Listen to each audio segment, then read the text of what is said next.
The face of farming is changing. This is Sonia. She's a new generation of digital farmer, and the power is now in her hands. Data from satellites enables her to receive precise agricultural tips. With her farm vulnerable to the impacts of climate change, weather reports help her to make better decisions, while e-payments enable her to easily send and receive money. These disruptive digital services don't just benefit farmers, they also create decent jobs for young people. One entrepreneur has created an app which allows Sonia to access new markets and get a fair price for her produce, while a local startup flies drones that profile her cooperative and monitor the health of crops and land. The real-time data gives Sonia information she can act on. It helps her use fertilizers and other inputs more effectively to increase yields while reducing environmental impacts. The surge in data from thousands of smallholder farmers gives banks the information they need to lend money and offer insurance against extreme weather. Big data can help governments make better informed decisions, and progressive digital policies can enable innovative technologies like artificial intelligence, blockchain and the Internet of Things to make entire supply chains more efficient and transparent. But it's not just about technology. It's about transforming the lives of smallholder farmers like Sonia to increase production and improve livelihoods. This is Next Generation Agriculture.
Hello, everyone. It's a beautiful afternoon here in Accra, and it gives me great pleasure to welcome you all from around the world to the maiden edition of World Trade Center Accra's Africa Feeding the World Summit. Before I proceed, I'd like to acknowledge the distinguished company of His Excellency Dr. Abubakar Karim, Acting Minister of Agriculture, Forestry and Food Security of the Republic of Sierra Leone, who will deliver shortly the keynote address to set the tone for today's discussions. Excellency Dr. Abubakar Karim, we are greatly honored to have you, especially since your counterpart, the Minister of Agriculture of Ghana, will not be able to join us because, as many of you may already know, we just came out of elections and a long process of confirming ministers, and our Agric Minister was sworn into office only a few days ago and is actually just settling in. World Trade Center Accra is principally a trade and investment facilitation firm based in Accra, Ghana, that has been a soft landing pad for foreign companies seeking to participate in trade and economic activities in Africa, while also representing a doorway to global opportunities for local firms. WTC Accra operates as part of a global network of about 340 World Trade Centers around the world, licensed by the World Trade Center Association based in New York. In due course, there will be more opportunities for me and the team to share more information about the programs and activities of World Trade Center Accra. I would like to proceed now to talk about the next few hours. Our agenda today is simple. We want to contemplate and profess solutions, and also to engender strategic partnerships towards solving one of the most critical challenges of humanity today. how to feed the world's growing population. Africa has 60% of the world's arable land. It also has the world's youngest and fastest growing population. Africa is blessed with an ideal climate for the production of various food items. On paper, Africa should be the breadbasket of the world. However, as we have indicated in our concept notes for this program, and many of you may already be aware, Africa receives up to 25% of global food aid and imports billions of dollars of food annually from other continents around the world. Why is this the case? By the end of today's engagement, we hope to have a better understanding of some of the whys. Then we hope to consider some of the possible solutions and partnerships required to cause a paradigm shift in agriculture in Africa. We will also discuss how to bring more money into agriculture and showcase a few promising agribusinesses that are flourishing on the continent. As a testament of the truly global nature of the World Trade Center Association network, World Trade Center Accra, in collaboration with World Trade Center Kansas City, will bring you a presentation from the Kansas City Animal Health Corridor so that we can all learn how they built an ecosystem there that supports their livestock industry. Without any further delays, I would like now to invite His Excellency Dr. Abubakar for his keynote address. Thank you. Thank you very much.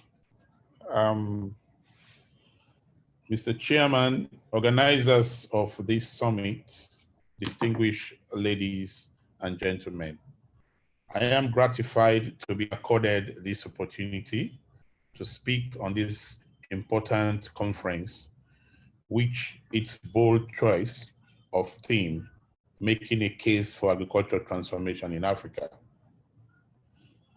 But Mr. Chairman, permit me to say that if Africa were to feed the world, as the AFW aspires to, the continent must look inwardly and first meet sustainably the food and nutrition need of its own countries, communities, homes, children, women, youth, seniors, and men before venturing to meet the demand of regional, then the continent, and later the world market. I note the objective of this summit, which are all very relevant. I will mainly speak to discuss practical steps and requirements for transforming agriculture in Africa, and two, promote the use of technology that has the potential to transform agriculture in Africa. And I will position my presentation within the framework of the following thematic areas which the summit has set. That is A, agricultural policy and implementation, B, agricultural mechanization and irrigation, and agriculture for food and jobs. To transform agriculture in Africa, the following are some of the pillars the sustainable transformation can stand on: strong political will, creating the appropriate policy space, and especially for the private sector to thrive, mechanizing agriculture, promoting significant collaboration between large-scale investors and medium and smallholder farmers, quality irrigation systems, significantly improving the quality and quantity of field per hectare on under cultivated land, and robust brand building and strengthening internal markets and stimulating consumption of what is grown locally. Mr. Chairman, distinguished ladies and gentlemen, I will base my delivery on what we as a government and as a Ministry of Agriculture and Forestry in Sierra Leone have done so far that are beginning to generate bumper harvest nationwide. Transforming agriculture needs strong political will from the head of state and his or her ministers, When this is provided, the agriculture sector and the practice of agriculture will be the required attention and resources. But for agriculture to be truly transformed, it demands a transformative leader willing to be the agricultural transformer and the sustainer in chief. That is what our president, His Excellency Julius Maada Bio, has been to our sector, the driver and the sustainer in chief of our agricultural transformation. For one thing, his impressive double role has seen the budgetary allocation to agriculture increase towards the Malabo threshold. The president's being a practicing farmer himself, his embrace of blueprint for transforming the sector and his commitment to resources has made agriculture attractive and fashionable to both politicians and non-politicians alike, including women and the youth, all of them now taking on agriculture as a source of wealth creation. For this to happen, government should develop a clear policy landscape that identifies and responds to the realities and issues of the agriculture sector in country, while reinforcing agriculture not merely as a source of sustenance, but also as a job and wealth creator. These should be followed by prioritization of the game-changing intervention to be carried out over a number of years. It is very important that the policy landscape gives prominence to the private sector bringing about the transformation. This will demand that the public sector divest itself of traditional role in agriculture to becoming the facilitator of an enabling environment. That is what we have done as government. Our policy landscape is captured in our sector blueprint, the National Agricultural Transformation 2023 program, which has clear indicators to measure the rate of transforming of our priority value chains and job creation, especially for women and youth. The policy gives preeminence to the role of the private sector and mechanization of agriculture. We have further developed supportive policy to revitalize private sector investment and the delivery of farm machinery services. It is not enough for government to merely acknowledge the importance of mechanizing agriculture. More important is for government to be enablers of the adoption of mechanization national uptake. Therefore, Sierra Leone's Ministry of Agriculture and Forestry, supported by government partners, has set up an agricultural machinery scheme, private sector led, but government supported. The scheme provides agricultural machinery services to the farmers. This is fundamentally different from the previous model, which made machinery available to selected farmers. We piloted the new agricultural machinery scheme during the emergency of COVID food production response in 2020.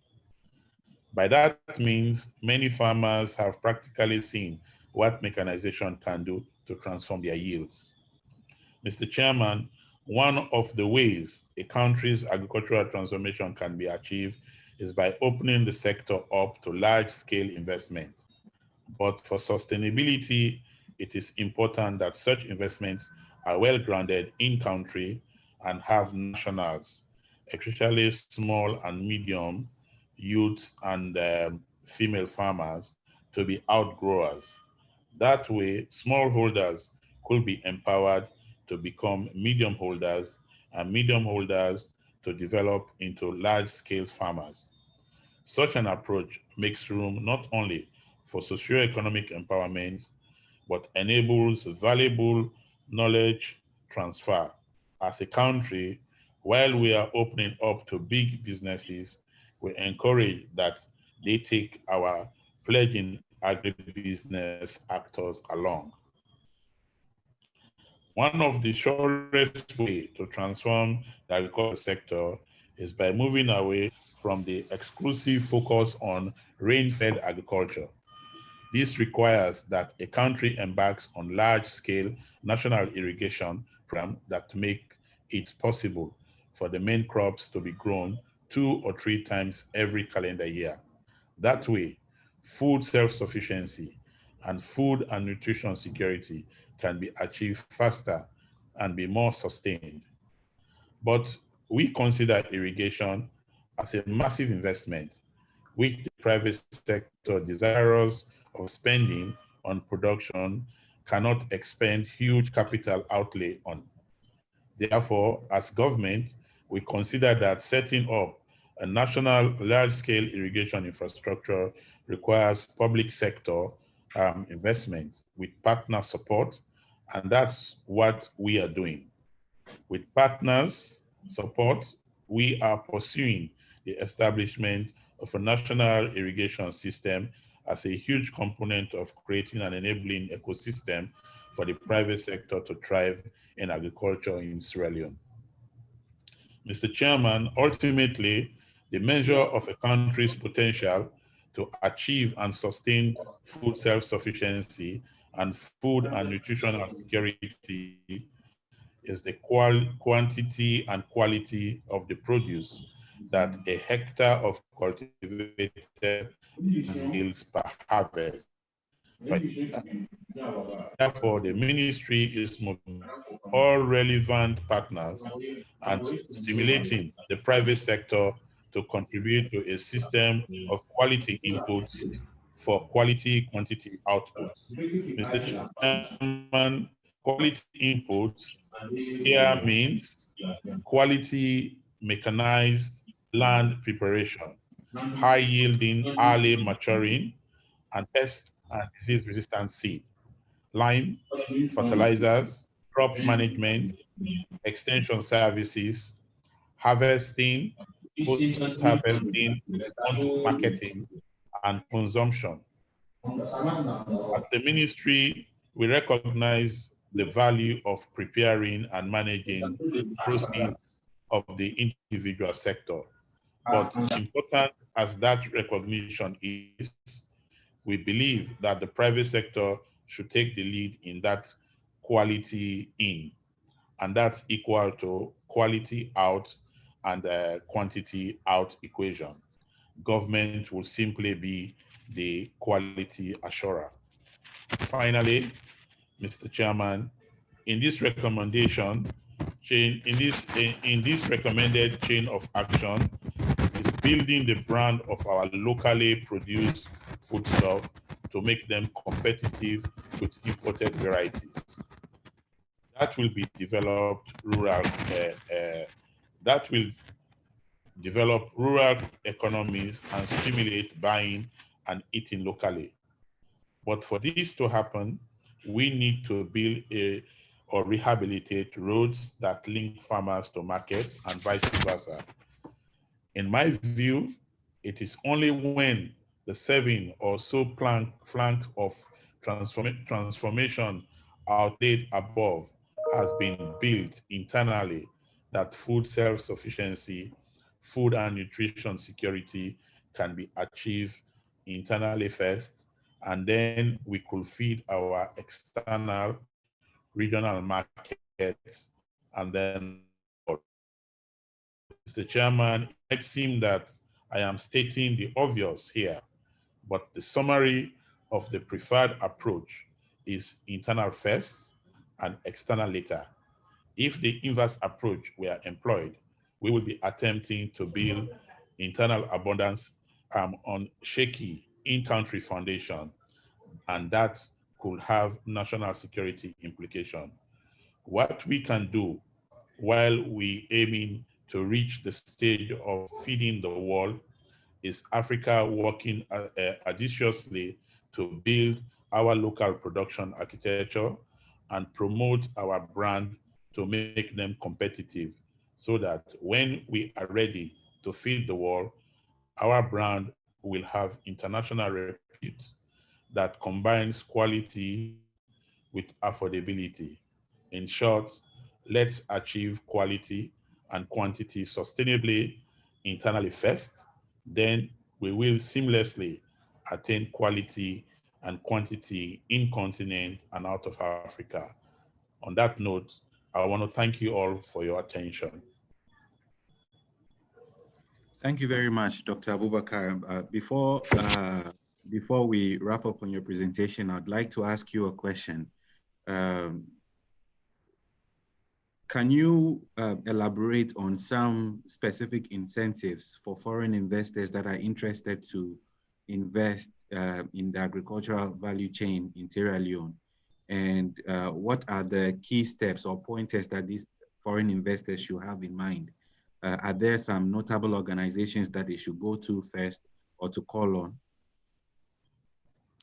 Thank you very much. Well, obviously, as a ministry, what we have done to encourage investment, investor, is to actually create certain incentives that we think will attract them. And obviously, the first point of call I will propose in order to get more information will be the SLIPA, which is the Sierra Leone Import and Export Promotion Agency, that has got a list of the programs that we are doing. But as a ministry, some of the incentives include tax waivers, duty-free concessions on your importation of your machines or whatever is involved in agriculture. If your investment is above 5 million, then we waive your corporate tax. And so on and so forth. So there are huge incentive within the agriculture sector. Even when it comes into land acquisition, in cases where we believe that because that could pose challenges, government can also step in and support to ensure that you secure the right type of land. Obviously, probably not 100% free because we have a land tenure system, but make sure that it is more friendly and more accommodatable for you. So I would say, I mean, if you can send us information, we can provide you further details of some of the priority areas or some of the incentive that the ministry or the government can provide. But you can be rest assured, in Sierra Leone today, the investment climate is very encouraging, and within the sector of agriculture is even more better because we know, as part of His Excellency Human Capital Development Agenda, agriculture is a critical component as one of the 3 drivers, including education and health. Thank you very much, Dr. Abubakar. Some of the points that you made are points that we very much also support and would like to confirm, because Sierra Leone is one of the countries in Africa that are doing the right things when it comes to creating an enabling environment for foreign investors. Definitely in our work, we have interacted with global businesses that have marked Sierra Leone very high in terms of a good business environment and climate. If you are in the audience and you'd like to receive more information, we will be happy to be a conduit to get in touch with key officials in Sierra Leone to facilitate your business there. You can get in touch with Honorable His Excellency Dr. Abubakar by sending an email to World Trade Center Accra at info@wtcaccra.com, and your enquiries will be forwarded to the appropriate quarters in Sierra Leone. Thank you very, very much, Dr. Abubakar. I will just want to state that I also double as the presidential advisor on trade and investment. So I think you have the right person to forward some of the information to. Thank you very much. Thank you very much for your time with us this morning. We would like to proceed to our next presentation. If you have any questions for Dr. Abubakar, drop it in the Q&A box. He'll be available to answer that, or we can forward that to him later. We understand that his schedule could take him away from us at any point.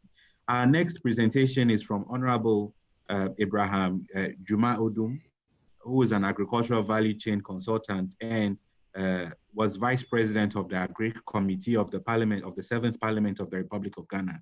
He's also a former member of parliament for a very agrarian area of Ghana, the Trifuati Mokwa area. And he has a certificate from the Harvard University, J.F. Kennedy School of Governance and Diplomacy.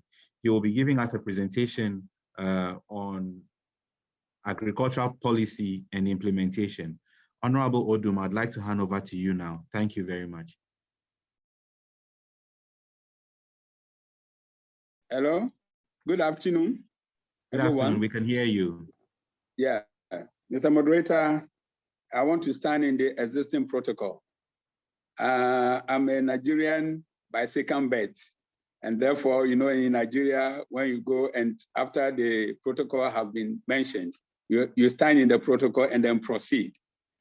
I want to say thank you to Doctor for his wonderful presentation from Sierra Leone, and say that everybody is welcome to this program. I'm going to talk about policy formulation and implementation. Africa feeding the world. Africa feeding the world brings into remembrance Joseph escapade in Egypt. There was a time in the biblical history where there was one Joseph who went to Egypt to translate a vision of a pharaoh who was then I would say the president of Egypt, to forestall a famine situation that was going to happen in some 7 years thereafter. So if we are talking about Africa feeding the world, that is how I want to look at it in that context.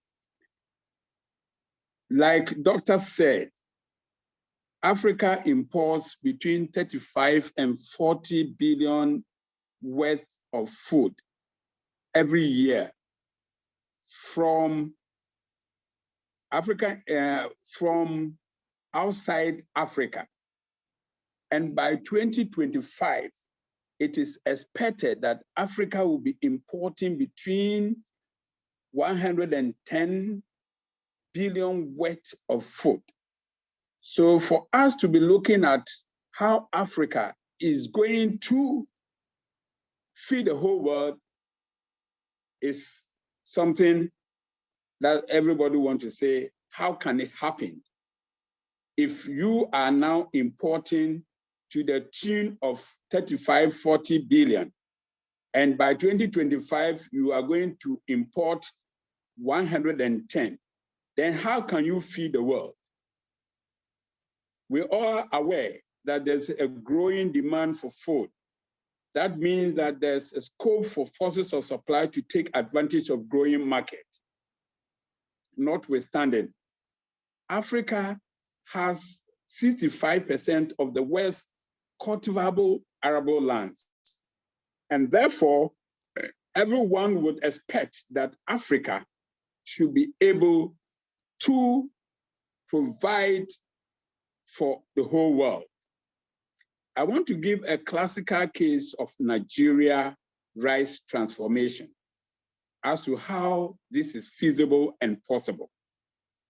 In 2014, I was in Nigeria under a program called Competitive African Rice Initiative.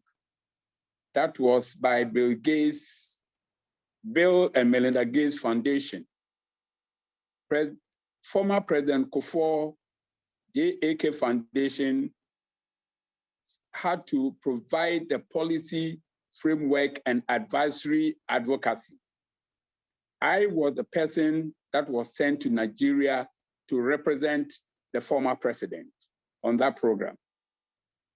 When I was in Nigeria, Nigeria at that time was a net importer of rice.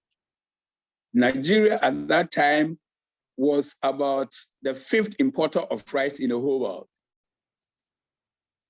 After 1 year discussion and advocacy and all the ramifications that we did, we came to a conclusion that Nigeria have the potential to stop importation of rice and rather even venture into exportation of rice. And as I am talking to you now, Nigerians will bear me out. Those who are participants will bear me out that Nigeria now is the 13th exporter of rice, all because we put our asses together.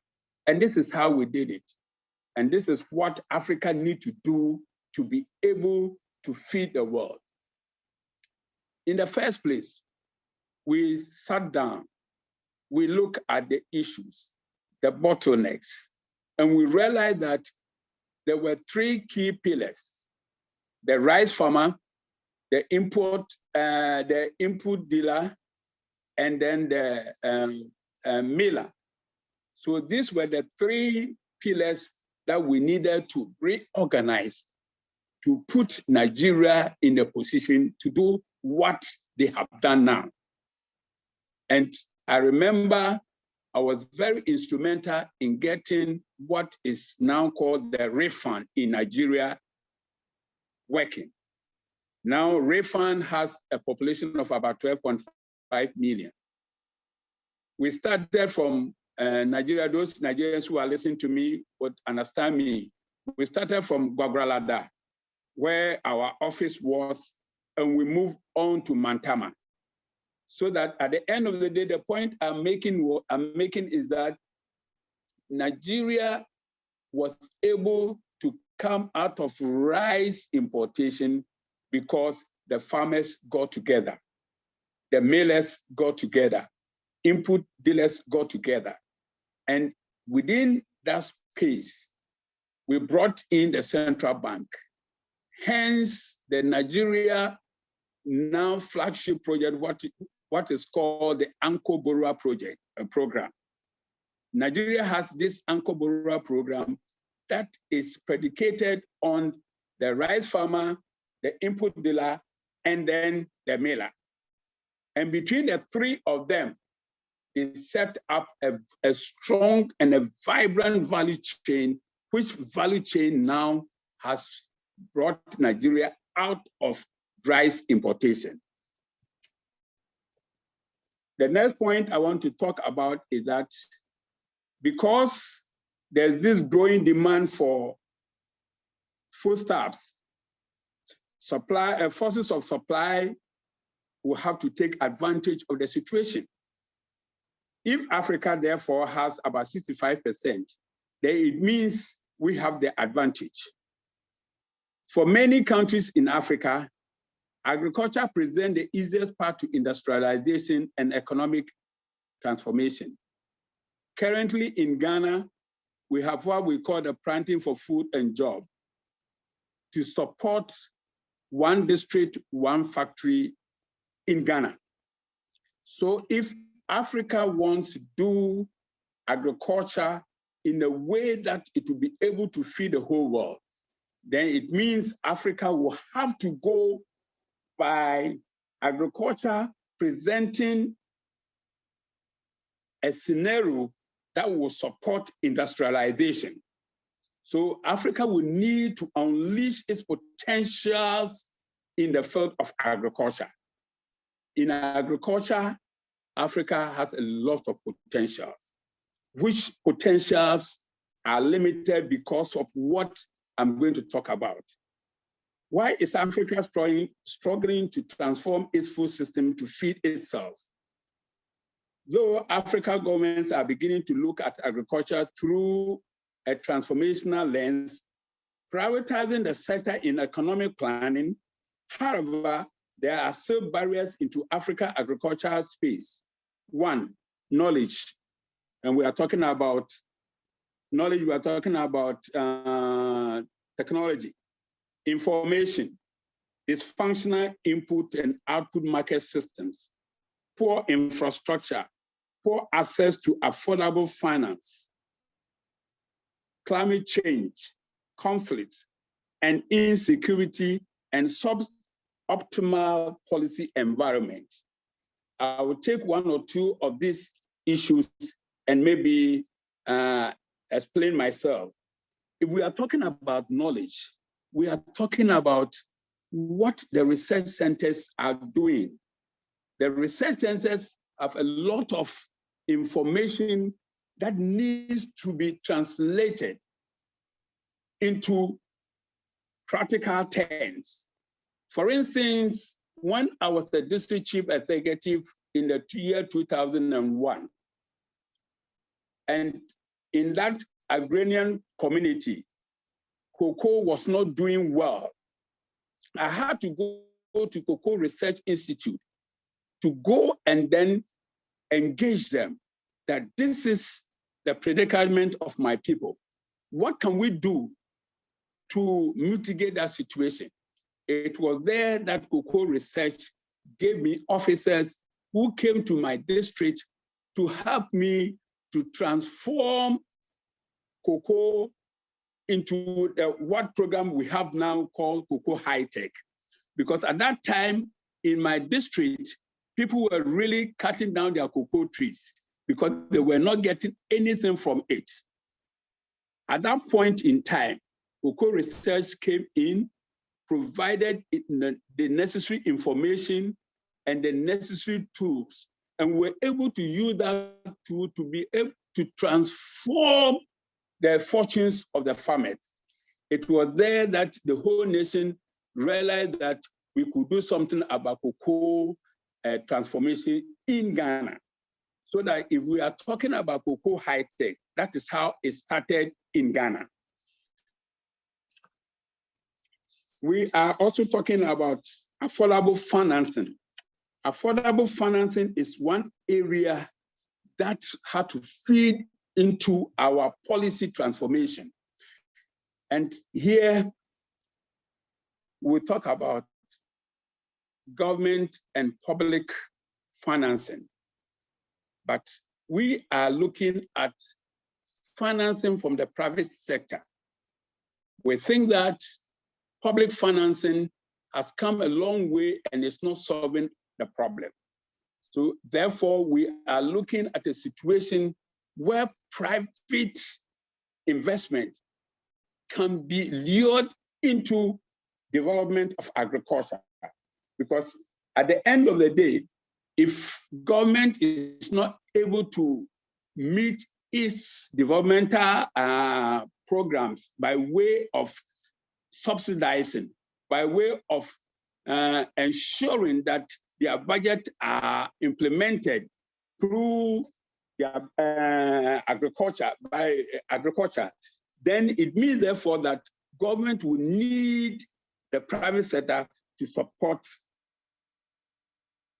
agriculture in Africa to be able to come to a sustainable level. What are the necessary conditions for Africa to learn a sustainable agriculture transformation? The conditions can be divided into two categories: essential prerequisites, enablers for sustainable journey. What are these essential prerequisites? One, prioritization of agricultural transformation at the highest level of government based on evidence and analysis to guide an inclusive policy formulation and not a political rhetoric. We are looking at a situation where all the stakeholders will come together, reason with government, so that at the end of the day, any policy that comes out, it is an all-inclusive policy. Then the second point, follow through an agriculture sector commitment. Have in place a plan that spells out programs, resource allocation based on evidence and an analysis. A plan that provides impact pathways for mutual accountability towards achieving an inclusive agricultural transformation. In other words, we are looking at a plan that at the end of the day will not be shortchanged. A plan that people who are managing the plan will ensure that at the end of the day we will come to a successful completion. Because what we have observed is that most of the time, plans that are put in place don't get to their end, not even to about 50%, and they are abandoned. We are saying that at the end of the day, we want plans, which plans would be executed to its fullest maximum and benefit the people. We are also looking at the third point, which is responsiveness, willingness of policymakers to critically assess and change resource commitments and policies based on evidence and the ability to do so within a reasonable amount of time. Here, we are looking at the private sector. Is the government prepared to create an enabling environment for the private sector so that at the end of the day, the private sector will be able to develop itself to a level that it will sustain agriculture? It is there and then that the farmers in Africa will be able to feed the whole world. What are the enablers? The enablers build immediately importance of private sector as a driver of growth. I've said it already. We want to create an enabling environment to leverage private sector investment to assure sustainability. And then by way of supporting the private sector, government will have to build the needed infrastructure, the roads and whatnot, the irrigations and whatnot. In that way, we are sure that the farmers and the private sector will be able to continue what they are doing. In conclusion, Mr. Moderator, policy formulation and implementation should be seen as a system and therefore require a systematic approach. 2, public policy is shaped by social, institutional, and political and economic and other contexts, so that at the end of the day, we want the institutional, social, and political economic conditions to really shape policy, and not that somebody will go and sit somewhere and then come out with a policy for us to follow. 3, politics and policy process are inseparable. We are aware that we need our politicians, we need our policymakers. The two of them must go together. It is all the distribution of political and economic power in a given society and how that influences the direction of development. In other words, the politicians and the policymakers will have to come together, and as they play with the economic power, we'll be able to interact with the society, and then with the society, we come out with a vision and a program that this is the way we are going. And by so doing, we'll be able to direct our attention to agriculture in the way that we require it to be. Number 4, good policy formulation starts with 1, problems and issue identification. And therefore, if we want to do a good policy, we have to know 1, the problem, the issues at stake. Then we set the right agenda. We select and prioritize solutions to address the problem identified based on evidence and analysis. Then we have to get laws. Laws and regulations must be passed to support whatever decision that we have reached to enable the implementation. For implementation, we have to put in place appropriate institutional architecture to implement the policy. In other words, there must be a structure that will ensure that whatever laws and regulations that have been put in place will be implemented to the fullest, so that at the end of the day, the targets and the goal that we have set ourselves will be able to achieve. Then we have to come to the level of evaluating the policy impact. We have to get an evaluation scheme where we'll be able to assess whether whatever implementation that has gone through, we are getting the policy impact on the ground. For Africa to learn a sustainable, inclusive food system to feed itself and the world, we require one, evidence-based inclusive policy formulation where all stakeholders will be involved. We have to be consistent and long-term and have a long-term planning. We have to have a strong execution of the plan, and after it all, have good coordination. And that coordination, I will end it by saying that we have to have strong value chains. If you have value chain system operating, then at the end of the day, Africa will stand to be able to realize the dream that our brother, Dr. Akiwumi Adesina have set himself, that before he leaves office in Abidjan, he wants Africa to be the food basket of the world. With this, I want to say thank you for the time given me for this presentation, Mr. Moderator. Thank you very much, Honorable Odum.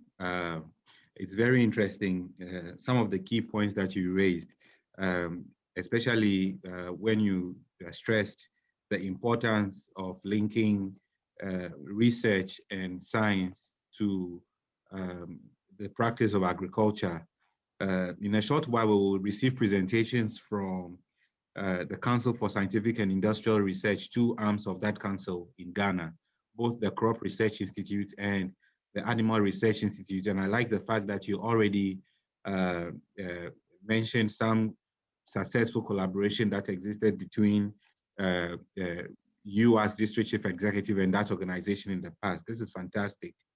Very, very good presentation. I have a question that I would like to ask you, Honorable Odum. In your practice of implementing agricultural policy across the continent, and with respect to the example that you gave pertaining to rice import substitution in Nigeria, what are some of the other crops that you think could be gold mines for farmers in the continent, through this import substitution idea? One that I can think of is soya beans. Soya beans can be very good. Yes, soya beans. I see. It's very interesting. One of the objectives of our Africa Feeding the World Summit is to build some strategic partnerships for lifting or transforming agricultural productivity on the continent. And so we'll make available the presentations and also be a conduit for some of you, the audience, to be able to get in touch with the panelists with some of your inquiries after the program. So if you'd like to be in touch with Honorable Odum after this event, kindly get in touch with the World Trade Center Accra, and we'll be very, very happy to be the bridge of connection. Our next presentation will be from Dr. Andre Bationo, who is a very special person. He received the Africa Food Prize Award 2020 and holds a PhD in soil chemistry from the Laval University, Quebec, Canada. He's also president of Action for Integrated Rural Development. And someone asked a question now about how we can factor small-scale farmers into this whole agenda of transforming agriculture. And I think that there can be very few people that can answer this question better than Dr. Andre Bationo. And Dr. Andre Bationo served also as director of the Alliance for Green Revolution in Africa. And also, well, I'm not going to be able to go through all your profile, Doc, but I'll just hand over to you now to proceed with your presentation, and hopefully we'll connect later. I'll hand over to you now. Kindly take it over from here, Doc. Okay. Thank you very much, Chairman. I am French speaking, but I will do my presentation in English. I would like to start by really thanking the previous speakers. It was a really impressed. It was a very excellent presentation they did.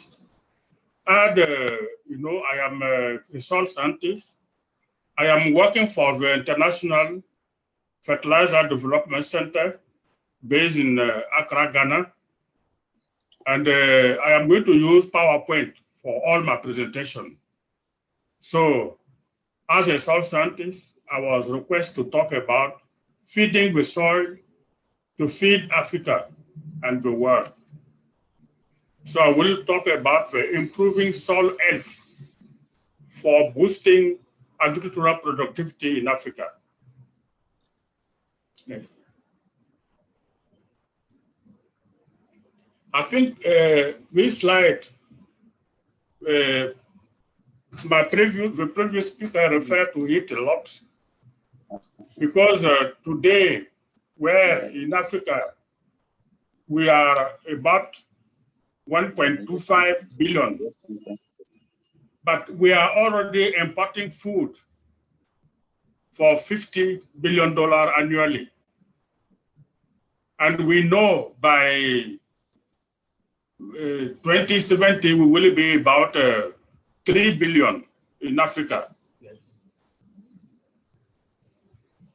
And when you go through all documents, you can see that if really we continue to do business as usual, we know that by 2050, Africa will only produce 13% of its food needs.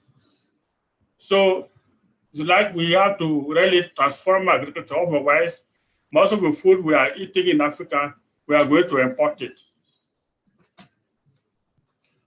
But we know also, when you look at this slide, we have huge yield gap. Let's just take maize in West Africa. At present, in farmers' field, the yield is about 0.8 ton, less than 1 ton per hectare, 0.8 ton. But in most of almost the research station where farmers use fertilizer and also adopt good agronomic practices, we can easily produce 6 tons. So this slide is showing us for maize in West Africa, because we use yield gap, we can produce almost 6.5 times more maize when we really improve the soil with good fertilizers and also good agronomic practices.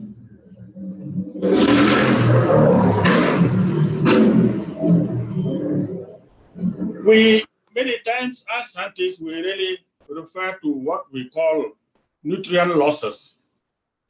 And if we take nitrogen, we know that in Africa today, we are mining from the soil 4.4 million tons of nitrogen every year. But what we apply, what African farmers are applying, is only 0.8 million tons of nitrogen fertilizer. So every year what is going on is we are just mining the soil. We return to the soil very little nutrient as organic or mineral fertilizers. We went through different paradigm change. And in the 70s,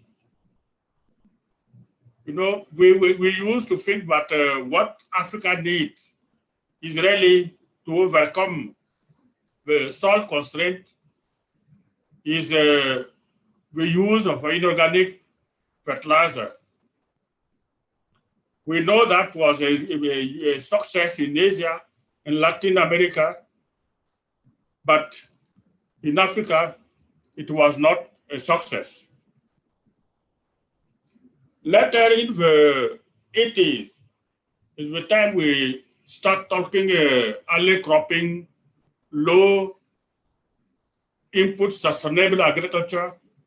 Many people were thinking African farmers are poor, we cannot afford mineral fertilizer, but we can solve the soil constraint just by relying on organic resources. And I think all of us, we know this was also a failure. It didn't work out. But, you know, we go, a lot of people, a lot of NGOs are really thinking that we Africa need to stay and do organic farming. Let's just use manure. Let's just use compost. In fact, Hillary did a study, and if we were able to recycle all the manure produced by the livestock, if we were able to recycle all that manure produced on the land we are farming today, we will be applying in West Africa equivalent of 2.5 kilogram of N of nitrogen and 0.6 kilogram of P. You know, to have a good crop of maize, you need up to 100 kilogram of N. You can see that by even doing a full recycling of the manure we are producing in West Africa, we will not go far. And in the 90s, we really we came through the learning that to be able to really maintain yield in a sustainable way in Africa, we need to use both organic and inorganic fertilizers. And right now, what we are really using is a new paradigm, what we call the integrated soil fertility management. What we mean is by that, as I was telling you, what we need is we want to increase the agronomic efficiency. And you can see that the current practice, the efficiency is very low. But we believe that we need to start using mineral fertilizer, but also improve seed to the best germplasm. And with this, we will improve the agronomic efficiency. And as I was telling you, for the soil health, we need absolutely to use organic resources. While we combine the germplasm with mineral fertilizer and organic fertilizer, we will enhance further the agronomic efficiency. And today, the paradigm of a full integrated soil fertility management is when we combine improved germplasm, mineral fertilizer, organic resource management, and very importantly, local adaptation. Sometimes you need to put lime, you need to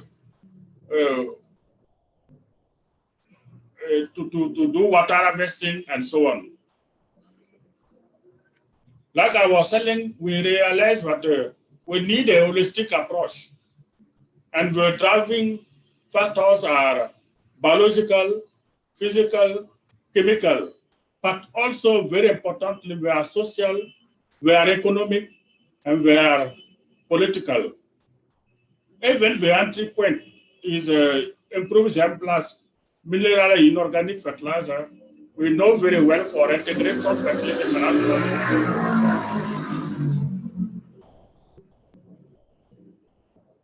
We need to improve, we need to make sure the policy, and we just hear about it, we need to make sure farmers are linked to market, and all the ecosystem services, the socio-economic, a lot of things. We really need a holistic approach.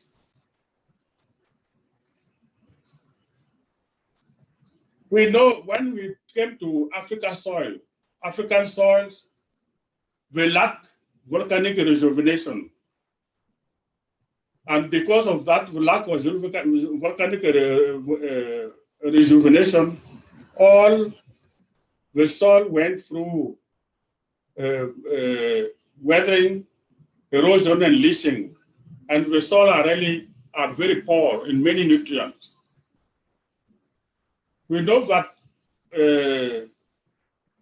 more than half of African soil are affected by land degradation.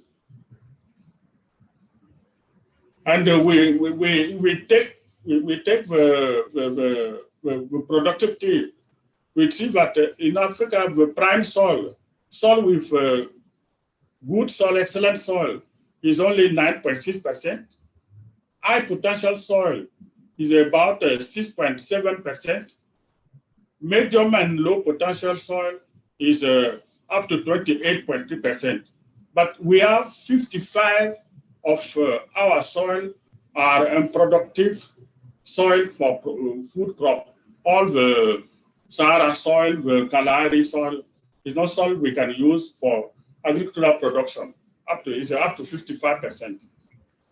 In the past, we developed many technologies to improve the soils. Many years in all the countries, we work on inorganic fertilizer. We work mainly on using local phosphate rock to replenish the phosphorus level of the soil. Many work have been done on organic resources. We work a lot on N2 fixing grain legume in a rotation or intercrop with cereal. Many centers are working on agroforestry practices.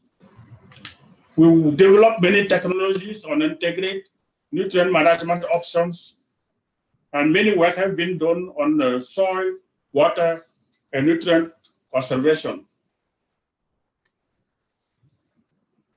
We know we came to that, fertilizer. When we look at dry land, one very important lesson we learn, we talk about climate change, but we just learned very important that fertilizer use increased drastically the water use efficiency of the scarce rainfall. And we even came to a very important conclusion when we look at the dry land. I spent 70 years of my career working on the dry land in Niger. We came to the conclusion that whenever we have annual rainfall over 300 millimeters, the most limiting factor for crop production is soil fertility and not the water. I was talking to you about natural resources. You know, Africa, all over you go around, we have phosphate rock.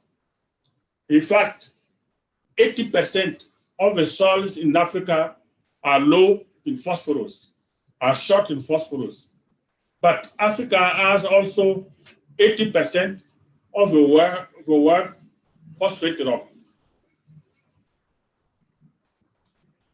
You see this picture of my friend from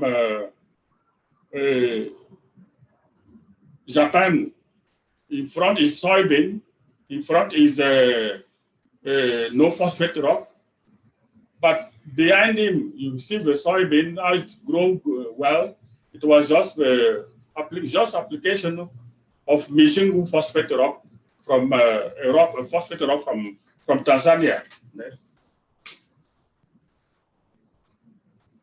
I was talking to you, the new paradigm, we really need to use both organic and inorganic. This, we have a lot of lessons we are learning from the long-term soil fertility management. You see, for example, this long-term trial, started in Burkina since 1960. And it's still going on today. So it's still probably still being carried today. But when you take the control where we didn't apply any fertilizer, when we started, we were able to produce 1.5 ton of sorghum per hectare. But today, when you go on the same plot, you cannot even harvest 50 kilograms of sorghum per hectare. We learned that when we use only mineral fertilizer, you see the yield was 1.5 ton without even use of fertilizer. But today, with mineral fertilizer, we are harvesting about 1 ton of sorghum per hectare. But when you see, when we use manure and mineral fertilizer on the same plot, we are able to harvest up to 3 tons of sorghum per hectare. Another thing we learned today, when you look at all the fertilizer we use in Africa, most of them contain only N, P, and K. But we know that crop doesn't need only N, P, and K. Crop need also secondary nutrients like sulfur, calcium, and magnesium. The crop need also macronutrients like zinc, like molybdenum. And like I was telling, sometimes you need to correct for the acidity by using lime to increase the pH. You see this maize, even we apply NPK, the maize is still stunted because it's not only NPK, other nutrients like zinc or sulfur are limiting its growth.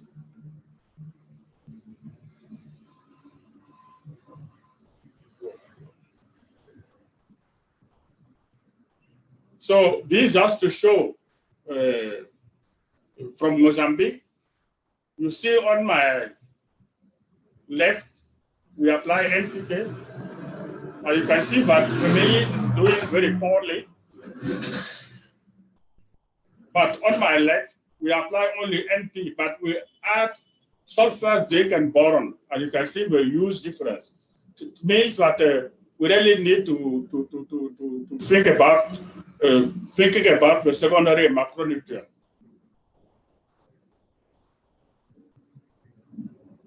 I am going to, as I was telling you, I spend most of my time to working with dry lands.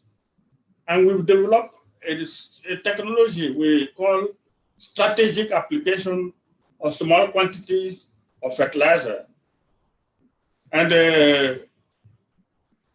when we use that, because, the food shortage is mainly in the dry lands. But we realize with that technology alone, when we use it, a strategic application of small quantity, we mix the seed with the fertilizer, and we apply, at planting. We are able to increase the yield from 50 to 200%. And that technology was tested all over Sahelian countries, Niger, Burkina, Mali, Senegal. And this to show, for example, that's on sorghum. You see on my right is a farmer's field, and on my left is the relative use of macrodose technology. You can see that we will be at least doubling the yield of sorghum by using this technology. This is Niger with palm millet, where you can see that in front of a farmer is a farmer practice, and behind him we use the macrodose technology and we include also phosphate rock.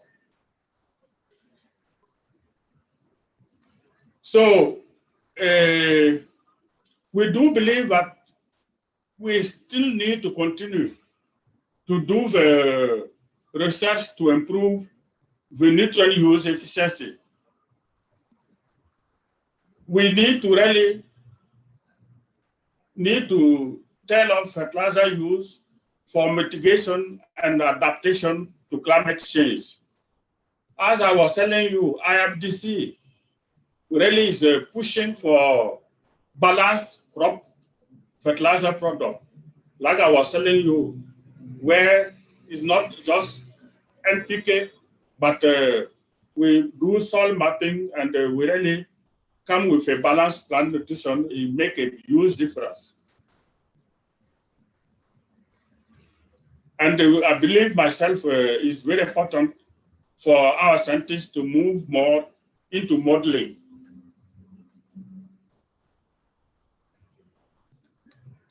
So when really I am convinced myself, I talk about the use yield gap with the present technologies we have. If we adopt them, we get them adopted by the smallholder farmers, Africa can really feed itself and contribute significantly to feed the world. As a scientist, I am 100% convinced that this is possible.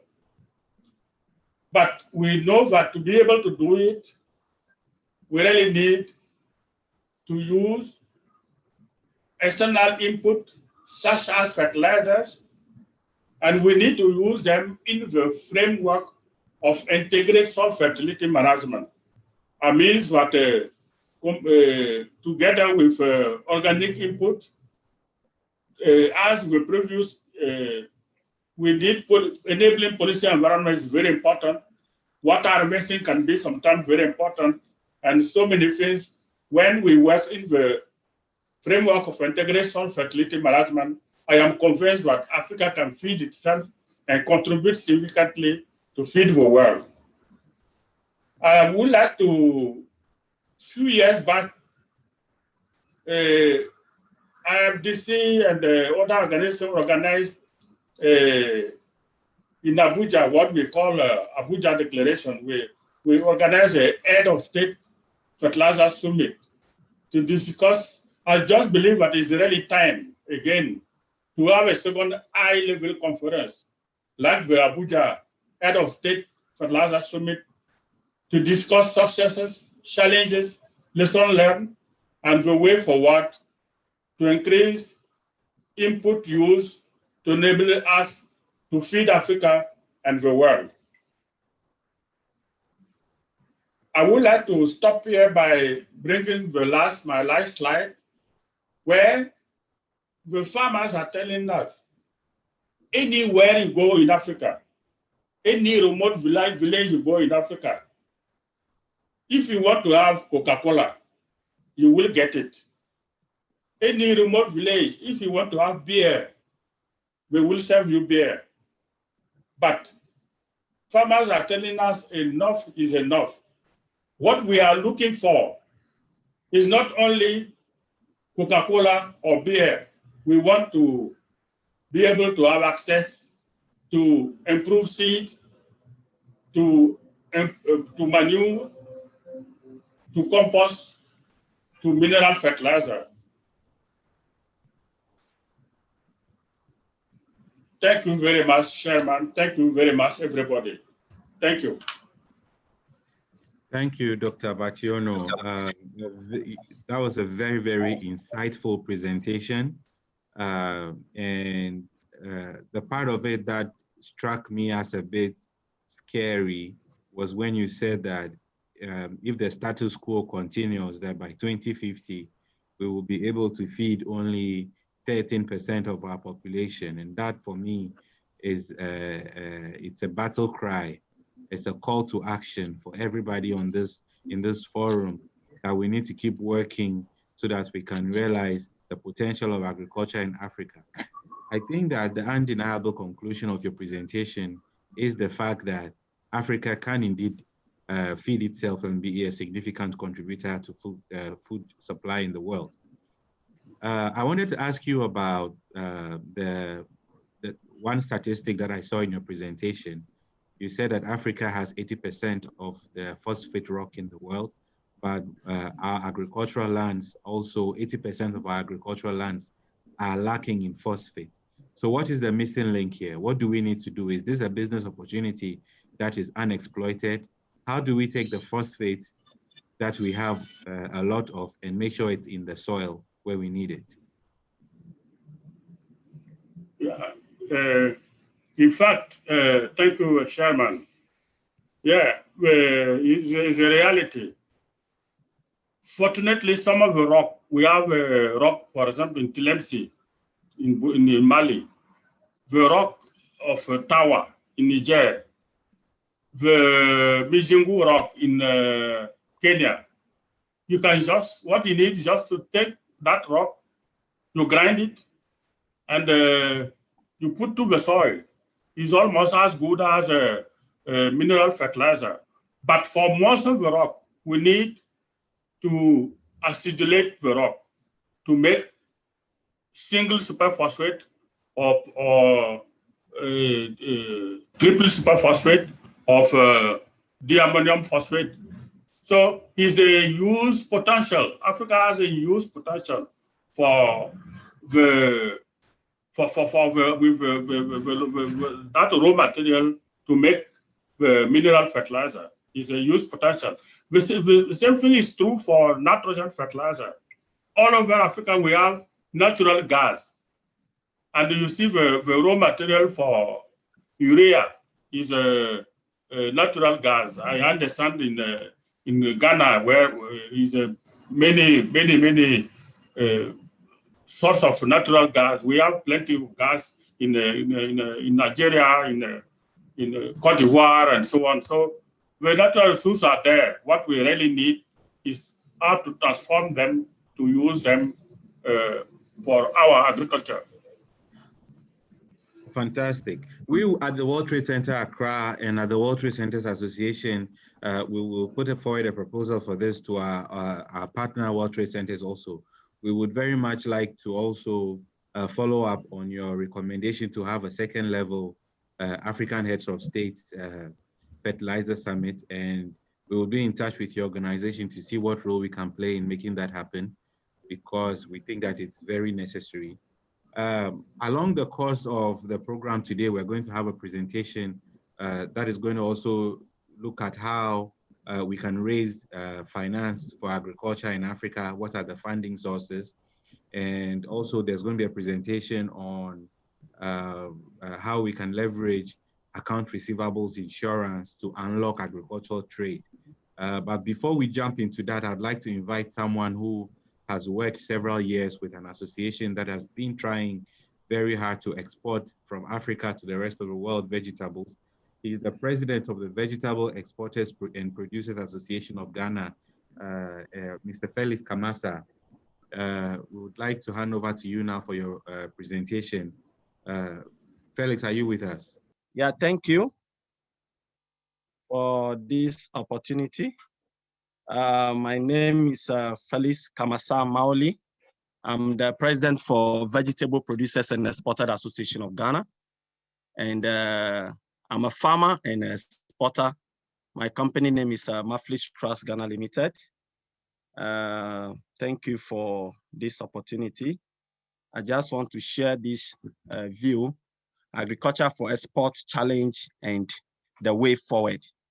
As you know, agriculture is one of the area, I see it as a backbone of economic of Africa, trade region where people have to look at, the policymakers have to look at the agriculture very serious to support food security when we talk about agriculture, both export and local, but the focus will be on the export.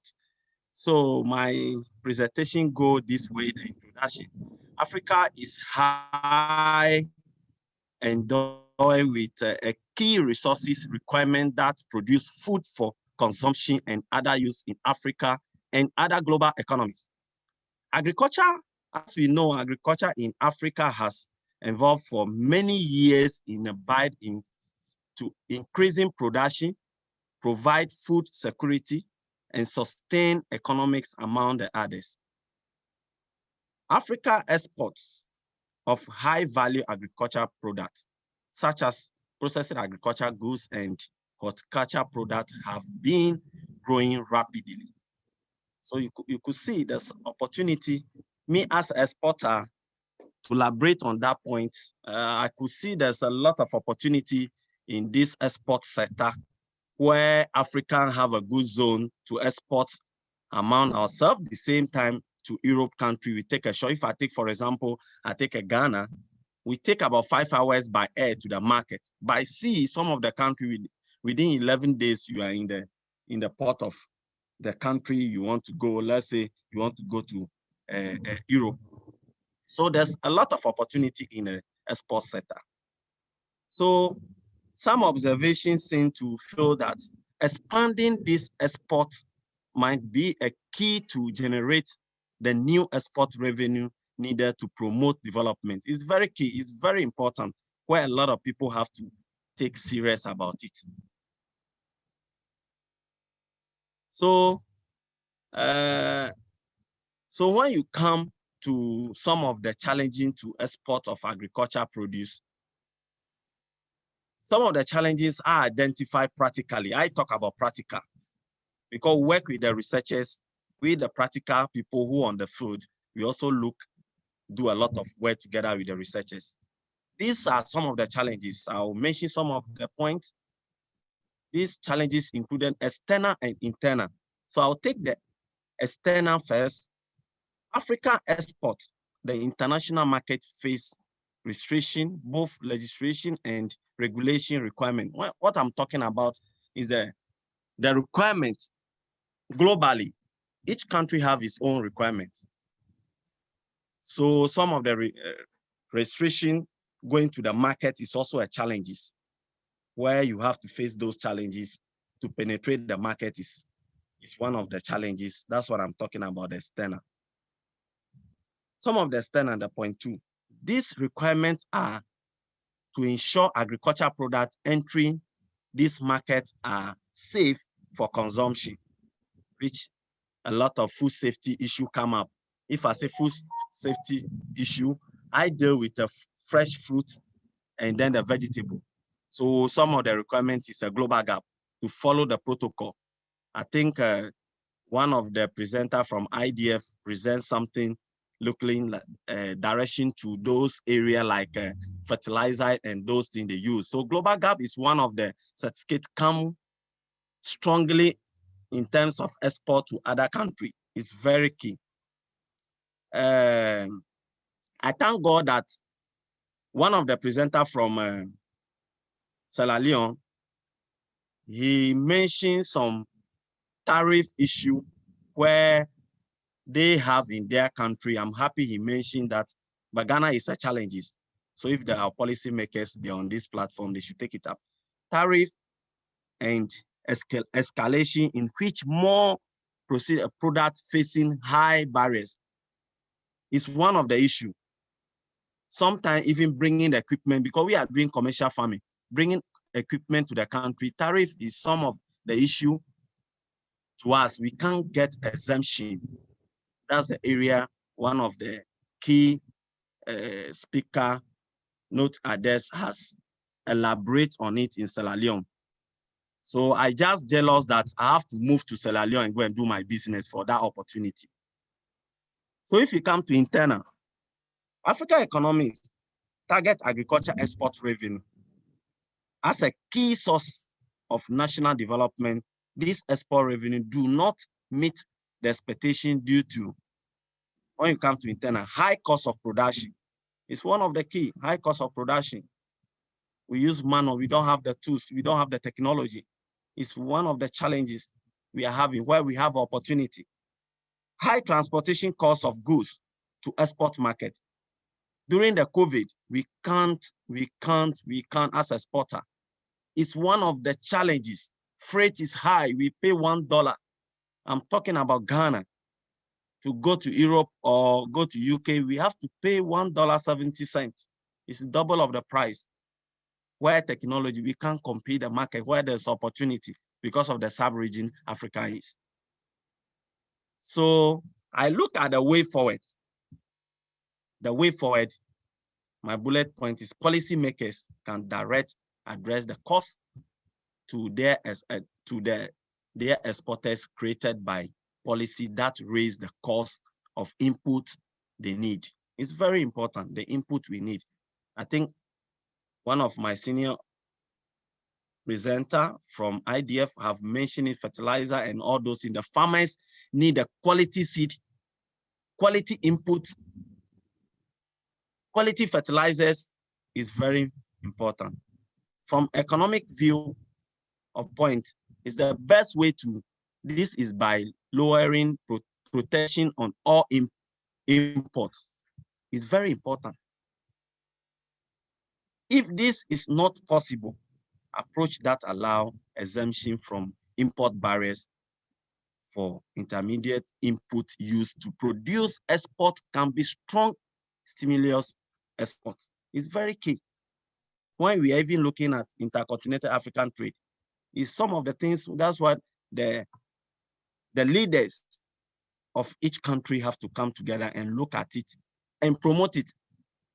Is very important because as a young man in a Greek sector, some of the challenges is easy to, if our policymakers take it up and create a way for the private sector to take it up.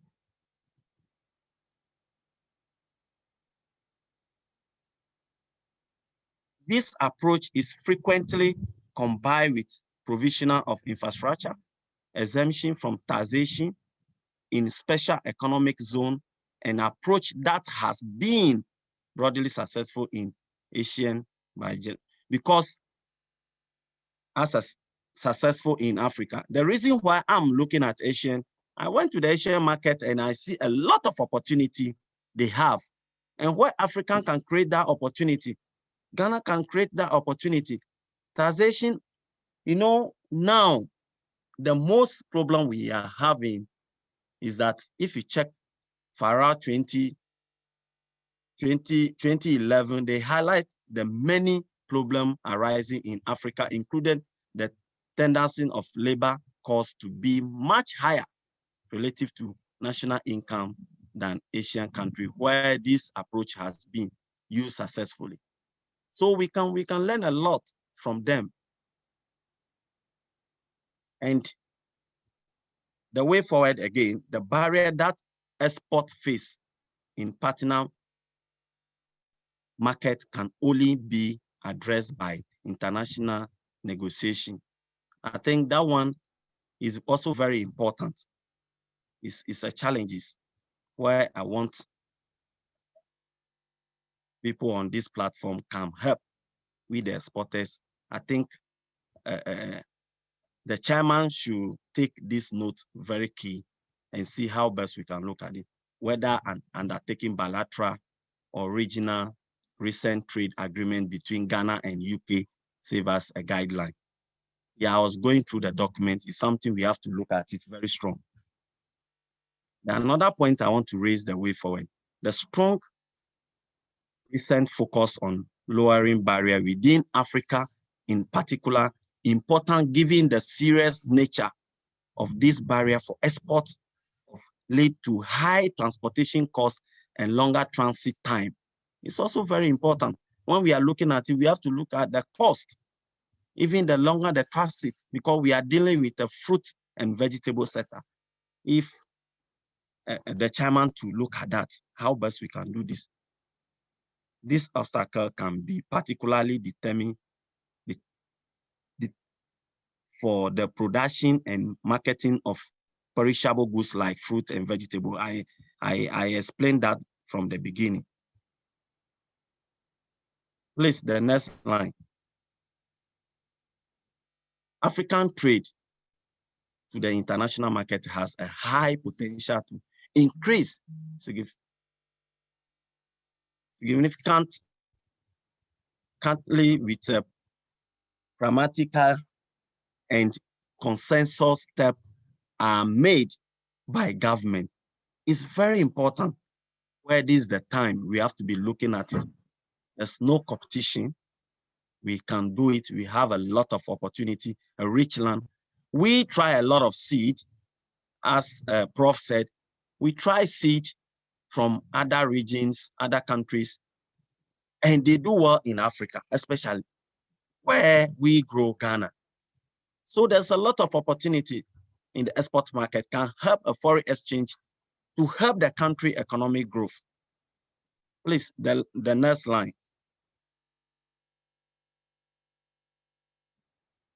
Thank you very much for this opportunity. Hello, Felix. Thank you very much for your presentation. It's always a pleasure to hear from people who are on the ground and actively involved. Question I want to ask you is, in light of the new Africa Continental Free Trade Area Agreement, and I know that I have interacted a lot with your association over the years. We've known each other for a while. I have to say that it appears your focus for when you think about export is usually outside of Africa. You are usually looking for export markets in Europe, and the last time I was speaking with you, we started talking about maybe new markets in the Middle East and so on and so forth. Is your association doing anything to trade more within Africa? Yeah, we do, but there's a bad. Let me add the sad situation that in Ghana today on the shelves in our supermarkets, there's carrot from Netherlands, okay, and there's tomatoes from outside of Africa. We're importing basically everything. So we can trade, we can export from Ghana to other African countries, and we definitely can import. What are some of the moves you're doing? Are you thinking about this prospect? Yes, we do. It's good. I follow that statistics, even go take some of the people, police some two researchers to some of the supermarket to look at the kind of products coming from other countries where we are producing the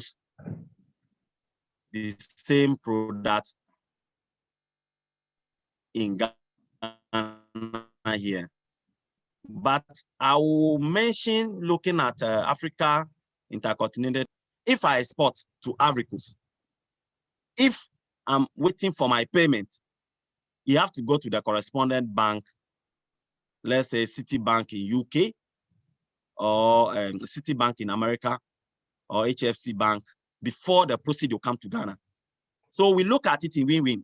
You have to ship to, if I ship to Europe, where my inflow take 3 days to hit my account. It doesn't make, to me as a business person, to ship to Ivory Coast, waiting for payment from Ivory Coast, which you take 1 month, and I say 1 month or 1 week or 2 weeks before the money hits my account. Because we don't have a centralized bank now, which can, let's say we are exporting to Africa country. They can use that one as a transit carrier to receive the receivable through those banks and come back to my country. We don't have. I ask this question all the time. The issue is that they are working on it. But why can't we work on it before we even do the launching? Because if we are talking about trade within, let me give you this scenario. If I'm shipping to Nigeria, the money have to go to that bank the person want to use his corresponding bank before the money come to me. Where production have to go on, I have to do payment, I have to pay input dealers, so it doesn't make business wise. That's why the focus is like the Europe. We have developed the Europe. We have the chain already. So let's come back to the supermarket. We are working closely to it because carrots, you mentioned carrot. I can even give you tomatoes. When you go to other supermarkets or you go to ShopRite and other market, tomatoes, some of the tomatoes come from Netherlands. We are growing it. That's why technology is very important. Some of the technology they use to grow those products, we don't have it. For example, tomatoes, greenhouse. We don't have greenhouse. You have to grow in a cover area. You know, the plant, when you grow in a cover area, it lasts. You know, those shops, they are thinking about how would their product last longer in their shell. is one of their key. They're also looking at their business wise. So those are the challenges, but we are working closely. I remember when business and then initiative ministry was there, now they collapsed it.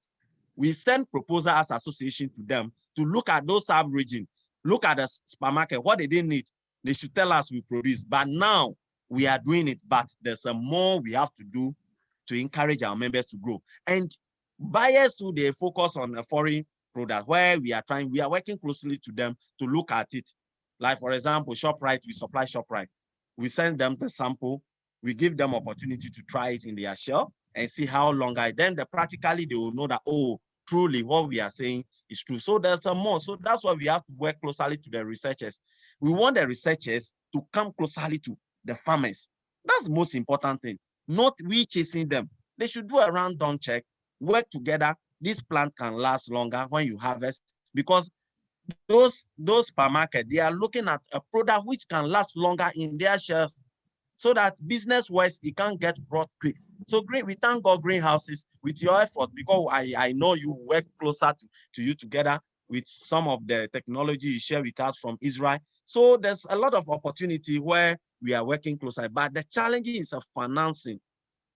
And the cost of production in Ghana, let's say in Africa, is high. That's one of the challenges. Somebody can have 500 acres. There's a documentary I'm watching. It's not having a big land, but have a small land and put it in a good use and get a good yield. Then the cost of production will be lesser, and the price, you'll be surprised that if I'm growing tomatoes in greenhouse and I give price to ShopRite, and I even told them it's organic, they will tell me they are not interested in this organic, the price I'm quoting, because I also factor my cost of production to it. But if they are getting it from Netherlands, the price is just, even my price is even higher than them, they ought to go to Netherlands and bring the tomatoes. So we are looking at all those things. So if you finance, good finance with a good rate is available, I think we can able to produce, even feed the entire country and feed other regions. Because I have a market in Nigeria, I have a market in Cote d'Ivoire, but the challenge is the transit or the produce. Even sometimes the freight cost to go to the Nigeria or go to Cote d'Ivoire is the same freight cost going to Europe. So those are the scenario I can explain to you. Wow, interesting. I think that what the discussions we're having this morning are also bringing to the fore some new challenges that we would like to delve deeper into and to work harder to try to solve. For instance, I used to manage an international trade desk in one of the banks in Ghana, and it was always surprising to me that anytime there was a transfer from Ghana to Nigeria or Ghana to Cote d'Ivoire, it had to go to Citibank US and then come back to Nigeria. There was actually no way of sending funds directly between the banks on the continent without going out to Switzerland or Europe or some other country in Europe. Sometimes HSBC is the corresponding bank, and before it comes back to us. And that's a big problem. So this is an issue we'll take up with the Africa Continental Free Trade Area Agreement. I've made a note of that. It's very important that you brought that to the fore. Dr. Abubakar Karim, this is an issue that we should also discuss a bit further as policymakers on the continent, how we can ease trade by making it easier for us to deal with the financial difficulties. Our next presentation is very, very important to us. We went through great lengths to bring Mr. David Clark to talk to us today about account receivables, unlocking agricultural trade in Africa using account receivables, because some of the examples that I can give, a few years ago, I was talking to the Poultry Farmers Association of Ghana, and they had a big problem. They needed to import poultry feed, but this was an association with thousands of farmers, and they didn't have the formal structures in place to be able to establish letters of credit and so on and so forth in the banks in order to be able to trade with global partners. Also, there are companies around the world that wanted to export farm machinery to Africa. But the problem always is, how do we structure these trade transactions? Letters of credit sometimes are a bit cumbersome for Africans to work with. And so we went exploring other ways by which we could actually make the trade happen. African farmers also need to export things to countries around the world. it's cumbersome sometimes trying to navigate the world of global finance. Mr. David Clark, Mr. David Clark is an expert in the area of accounts receivables, employing accounts receivables in closing trade deals. He's a graduate of the University of Nebraska and vice president of ARI Global, which is one of the largest brokers of trade credit insurance in the United States. He's also connected. He has a global network that enables him to be able to facilitate trade transactions all across the world. And it's a great pleasure for us to have him today. Mr. David Clark, I'll hand over to you now for your presentation and look forward to it. Thank you very much. Thank you. I appreciate it. Thanks, Adam. This is a wonderful presentation. And I can tell you, living in Kansas City, where I'm based now, we're in the heart of the U.S. where agricultural markets. So this is perfect timing. And also, I will share with you today in Kansas City, we're expecting snow. So if you feel bad for me, I appreciate that. I wish I was with you in person. I will tell you that. So I'm going to share with you a few slides that I put together. Keep in mind that this topic, it's very difficult to put into a 15-minute presentation. So if you do have questions or require some follow-up, by all means, my contact information will be available and we can chat further. But at the beginning of the discussion, please understand that I'm going to give you the perspective of the U.S. market and how companies in the U.S. export their products to not only Africa, but throughout the world, and how they help not only protect their accounts receivables in those transactions, but also how they're able to grow their business into new markets. So I think that's where the relevance of this presentation is going to come in for you, and how that can then translate to how maybe companies in Africa could also use the product to export product or to bring product in using better financing tools. So perfect timing, especially following Felix's comments. So I'm going to share my screen here.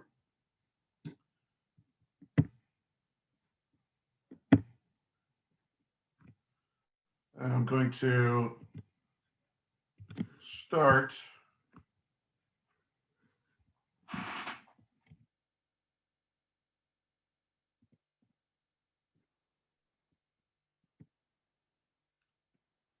Are you seeing my screen there?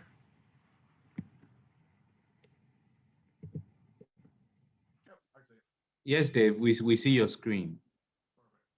I did provide a few stats that was provided to me on how important U.S. trade is, specifically with Africa. Look, it's a growing market. Here in the U.S., you know, we have the traditional export markets, not only Asia and Europe, but as you can see, this is an untapped opportunity for a lot of U.S. companies, and vice versa, to be able to purchase products from the U.S. I think you're right in tune. So when we talk about accounts receivables insurance, it's actually a pretty simple product. It's an insurance guarantee that says if a company sells on open terms, that company that is selling will receive payment irregardless if the customer is able to pay or not. So if that customer files for bankruptcy or falls into a slow pay, they don't have the ability to pay, then that carrier of the insurance company will pay that seller for all of those invoices per their policy transaction requirements. It is a product that has been around since 1893. I can tell you that the product is more prevalent in Europe than it is here in the US. About 8 out of 10 companies in Europe will utilize trade credit insurance, otherwise called accounts receivables insurance. Here in the US, it's about 50%. 5 out of 10 companies that are exporting will use trade credit insurance.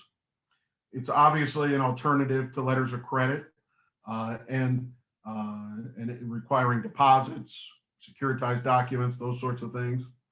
But it's a growing product, and the advantages, as you can see, are significant. I'll use the example of, when you're a US company and you're trying to sell to a company in Africa, a lot of times the resources and the information is very limited when it comes to that banking relationship. And Felix's comments earlier were perfect. I'm not a banker. I'm an insurance guy. But I can tell you, I work with a lot of international bankers, and they also have frustrations when it comes to facilitating those types of transactions, especially the smaller transactions. If you're making a transaction of $10 million, well, that will get the attention of your international banker. But let's say you have a transaction of $200,000. That may not necessarily get the attention. And so there may be some issues that you may come across. Whereas with trade credit insurance, we're in a position to be able to help facilitate not only the much larger transactions, but also the smaller transactions as well. So keep that in mind.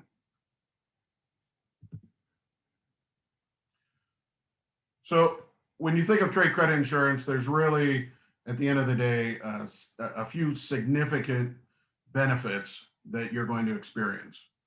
First and foremost, when you're a company in Africa and you're looking to purchase product from a US company or even a company in Europe, you want to be able to purchase on open terms, which means I'm going to receive the product and then I'm going to have, let's say, 30 days or 60 days to be able to pay for those invoices. Gives you the opportunity to be able to actually receive the product, verify that it's acceptable, and then give you some time to be able to pay. In essence, it's a short-term loan. With trade credit insurance, what we're doing is we're guaranteeing that that loan is going to be paid. So if you're the company from Africa and you want to be able to purchase product and you do not want to have to wire money up front or be able to go through the cost and expense of providing a letter of credit, trade credit insurance will be that alternative, and it will allow you to then purchase, thus giving you more competitive terms of sale. Trade credit insurance in most cases also can protect the company against political risks. Now, it varies. Not all carriers provide this type of coverage, and some carriers actually can provide this political coverage separately, irregardless of the trade transactions. The political risk can cover currency inconvertibility, the transfer risks. If there's a trade sanction, it's a situation where it can be evolved for all those parties included in the transaction. It also lessens the effects of economic downturns that are swift. It avoids that catastrophic bad debt. And again, it's an alternative to letters of credit. In most cases, it's actually cheaper than doing a letter of credit. It depends on the parties that are involved in the transaction, of course. But on average, to do trade credit insurance, it is going to be significantly cheaper than doing a letter of credit, especially if it is multiple transactions over time. And we can get into that later. So how does the policy work? It's pretty simplistic. You connect with an international buyer, or in the case of a company in Africa wanting to reach out to buy product from a US company, you would connect. You would determine the policy carrier, you would request coverage, through a normal application process. Once that carrier has approved that transaction and those parties, you ship. You ship on your normal transaction terms, whether it's FOB or some other type of form of shipment. The transaction is consummated. You actually pass title of that product and or service. And then you have that open terms of time. Again, 30 days, 60 days, a year, depending on the transaction. It can go up to 7 years in some cases, depending on the relationship. And if for whatever reason that buyer is not able to pay, then the carrier will step in and pay for those invoices. They are the third-party guarantor. So again, simplistic viewpoint of the product, but it is a very simple product. The guarantor is paying to make sure that that transaction occurs. So one of the questions that came up was, how do the U.S. companies specifically utilize trade credit insurance to help finance those transactions? So a bank in this case, and they're wanting to finance a U.S. company. Typically what they're going to do is they're going to look at what is the collateral of that U.S. company that they can establish a line of credit for. They're going to look at real estate. They're going to look at cost of equipment, basically whatever the assets are within that company. And they're going to include their accounts receivables.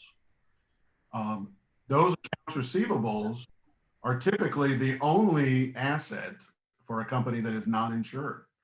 So with trade credit insurance, we are now guaranteeing that asset for the bank, which means the bank and their financing partners are going to feel a lot better about offering better terms to that U.S. company so that they can grow their business. And so if you think about in terms of especially a small U.S. company who may have limited ability to be able to include assets into their borrowing base, by including the accounts receivable and guaranteeing that transaction, the bank now will loan more and at better rates. We're going to talk specifically about programs through XM, where companies from Africa can actually also receive direct financing for purchases of product. But at the end of the day, I think it's important to understand that what we're doing here is we're offering protection so that the bank feels better about offering better terms. So one of the carriers that most U.S. companies will use is called XM. It's the Export-Import Bank of the United States. What's interesting is they actually don't help facilitate any import transactions. So I think at one point they might have, but they are pretty solely focused on helping U.S. companies export U.S. products and or services globally. Their job is to help a U.S. company facilitate those sales so that they can grow, and ultimately their mandate is to help build jobs and help build the economy here in the U.S. XM is a government-based program. So when we talk about, XM as a government agency, they have a mandate with the U.S. Government at the federal level to help those U.S. companies. So they have the ability to be able to offer products and services that can be considered unique and can be considered outside of the box for a lot of U.S. companies. You can see here that XM has a long history of helping those U.S. companies, not only to help them globally, but also specifically in Africa. And I will point to you, if you went on XM's website, there's several examples of how they've been able to help facilitate transactions, specifically in Africa, in some large and also some small. But at the end of the day, the programs work, and the programs help not only the U.S. companies, but also ultimately it's a win-win for the companies in Africa as well. When you look at companies here in the U.S. that use trade credit insurance, we're going to be talking about some of the larger ones like John Deere, Gavilon, and even smaller international export companies as well. So this product is well accepted. And so when you're looking to establish that relationship with a US company, or I would suggest even a company in Europe throughout the world, trade credit insurance is definitely a discussion point that you're going to want to bring up.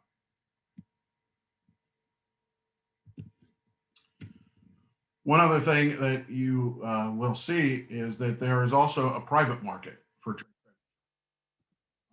As a broker for trade credit, I facilitate both XM and also the private market. I'm fortunate to work for ARI Global, and we're one of the largest brokers here in the US for the product. As a matter of fact, with XM, we're considered one of their platinum partners, which means we provide the highest level of volume for them. And there's some significant differences between XM and also the private market. When you think of the private market, it's basically large private insurance carriers like Zurich, AIG, QBE, and then also specific trade credit providers like Euler Hermes, Atradius, and Coface. The opportunity with those types of markets is that they're more global. They are designed to help facilitate trade, whether it's in the US or Europe or Asia or Australia. The product is available globally. There are companies in Africa that can help provide the product to companies that want to insure their receivables. But also, depending on wherever you want to purchase or sell your products, you can utilize an insurance policy to help facilitate those trade transactions. One of the advantages with the private market is typically those carriers are going to be much larger in scale. XM, again, because it's a government agency, they can help facilitate very large transactions, but ultimately the private markets have the wherewithal to be able to facilitate the extreme large transactions. And there's also some requirements with XM that you don't have to have with a private carrier. So when we look at trade credit insurance, again, it's an example of how US companies can help facilitate those trade transactions and also be able to protect their investment. And let me see if I can, there we go. And so when you think of, how companies in Africa can benefit, think of, one of the quintessential questions, and Felix brought this up: how do I know I'm going to get paid? And how do I know I'm going to get paid on time? And one of the tools that is available is trade credit insurance. It's not the only tool, but it is one that should definitely be examined. And again, if you have any questions or follow-up, by all means, please use me as a resource. And thank you again for allowing me to present and giving you just a quick snippet of the product. Thank you very much, David. You did tell us before the presentation that the topic is quite deep and that you might not be able to cover it in depth, but I am happy that at least you gave us a snapshot of what trade credit insurance is and how we can use it to facilitate trade in agricultural equipment, machinery, and inputs across the continent.